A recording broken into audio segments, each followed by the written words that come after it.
Sepatutnya orang yang belajar ilmu hakikat ni lagi kuat syariat dia. Kalau dia belajar ilmu hakikat, tiba-tiba syariat dia makin longgar, makin buang. Tu ada tak kena lah tu. Saya cerita dulu, perempuan dia belajar ilmu hakikat di rumah dia tu. Sesekali bila sampai musim dia, setiap minggu.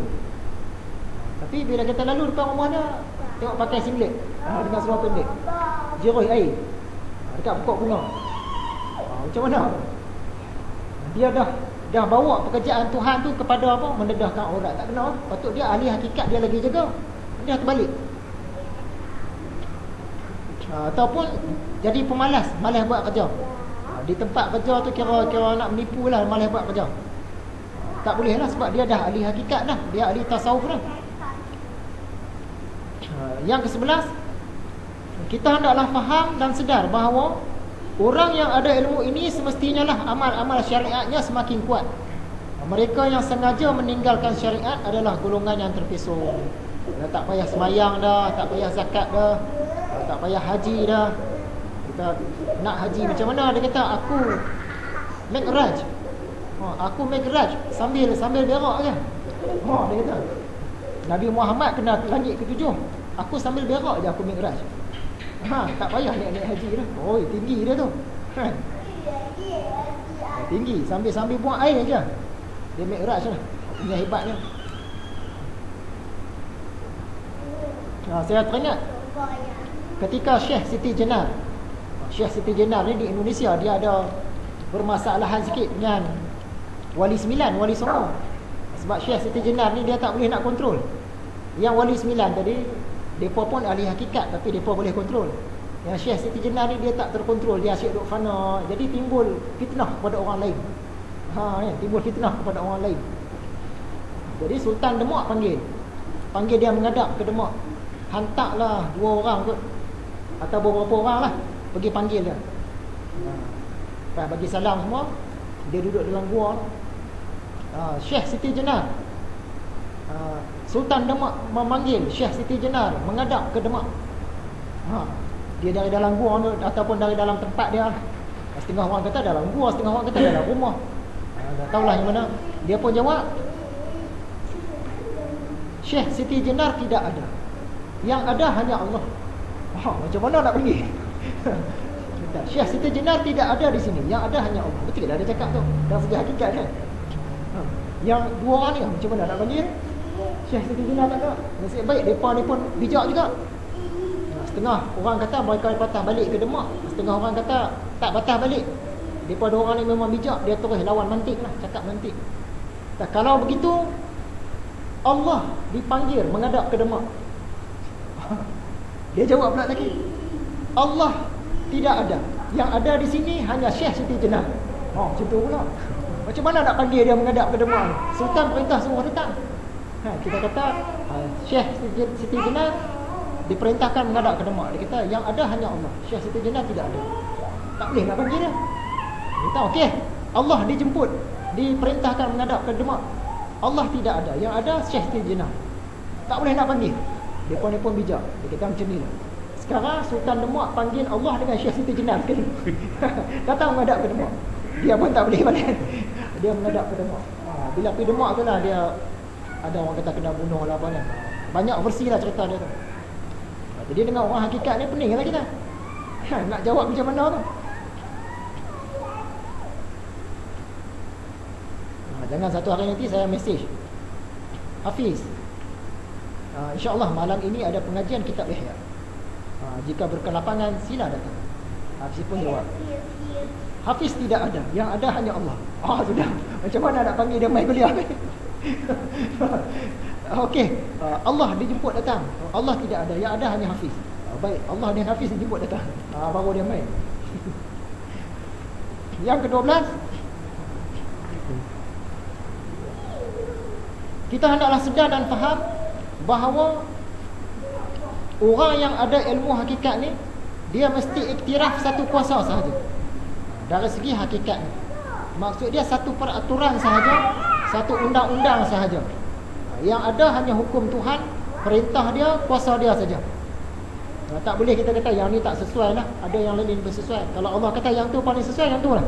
Dia tak boleh ada dua undang-undang, tak boleh ada dua kuasa. Kalau kita sudah mengiktiraf kewujudan dua kuasa, maksud dia kita sudah menyekutukan Allah dan berlaku syirik. Jadi tuntutan ilmu hakikat ni beratlah. Bila kita dah sampai ke peringkat hakikat ni, dah jadi ahli tasawuf lah lebih kurangnya. Jadi tuntutan-tuntutan dia pun semakin berat. Dulu kita mungkin pangkat last corporal, sarjan, jadi nak kawal orang di bawah tu tak apa ramai. Sekarang tiba-tiba naik jadi major, jadi colonel. Di bawah kita tu ramai lah. Lagi berat kita punya tanggungjawab. Ilmu hakikat macam tu. Dulu kita duduk pegang syariat je, kita tak belajar, rendah sikit. Tanggungjawab tak apa berat, curi RM1. Mungkin dosa besar gunung-gunung Uhud je. Sekarang kita dah faham ilmu hakikat, kita tahu mana boleh nak letak pekerjaan Tuhan pergi mencuri. Kita curi RM1 pun mungkin jadi 10 kali ganda gunung Uhud. Dia lagi berat tuntutan. Kenapa pemahaman tentang 12 perkara tadi sangat-sangat penting? Supaya kita tak tersalah faham ataupun terkeliru. Nak belajar ilmu hakikat, nak baca kitab-kitab hakikat, kitab-kitab tasawuf peringkat tinggi, kena faham benda-benda ni. Kalau tak faham benda-benda ni, terus baca saja, dia akan jadi salah faham. Yang kedua, supaya kita ni senang nak faham pelajaran ni. Kita tahu undang-undang, senang. Jadi yang duk salah tu, sama ada orang yang belajar ataupun orang yang tak belajar, tapi dia salah. Dia baca ataupun dia dengar pengajian kita ataupun dia sembang dengan kita, dia kata kita salah. Punca dia tak lain sebab dia tak tahu tata cara tadi. Tata cara undang-undang, macam mana nak gunakan contoh, macam mana nak gunakan bahasa dalam, dia tak tahu yang tu. Sebab tu boleh jadi tersalah. Lagi satu, orang ni dia jenis lurus bendul. Dia ni tak berbakat dalam seni langsung, tak berbakat dalam sastra langsung. Yang tu dia tak boleh faham. Macam kita bagi contoh hari itulah, nak meminang kan. Nak meminang kita buatlah, nak petik bunga lah, apa yang dia tak faham. Dia ingatkan bunga betul, dia suruh kita pergi ambil bunga di taman. Kita nak meminang anak dara dia, tapi dia bukan orang sini, dia lurus bendul. Lurus bendul, belajar ilmu hakikat ni, dia tak boleh pergi jauh. Lagi satu, bila dah ada ilmu hakikat ni, kita punya amalan-amalan pun nak kena steady lah. Usaha bagi steady. Amalan mungkin tak steady lagi, usaha nak bagi steady. Banyaklah amalan-amalan yang disusun oleh alim ulama. Jadi saya contohkan di sana amalan harian yang biasa saya buat. Bukan suruh ikut. Kita masing-masing ada amalan lah. Ni sekadar nak bagi contoh. Bila kita ada ilmu hakikat, dah tentulah nak kena ada wirid pagi, wirid petang. Aurat pagi, aurat petang, sepatutnya ada. Bacalah apa-apa aurat yang dah amal selama hari ni, jangan tinggal. Ada orang mungkin dia baca al-maksurat, susunan Imam Ash-Shahid Hasan Al-Banna dari Ikhwanul Muslimin. Ada orang mungkin dia baca manzil. Ada orang mungkin dia baca ayat 7, ayat 5. Ada orang mungkin baca ayat-ayat lain lah, macam-macam lagi. Teruskan. Kalau boleh jangan tinggal lah, sebab dah ahli hakikat lah.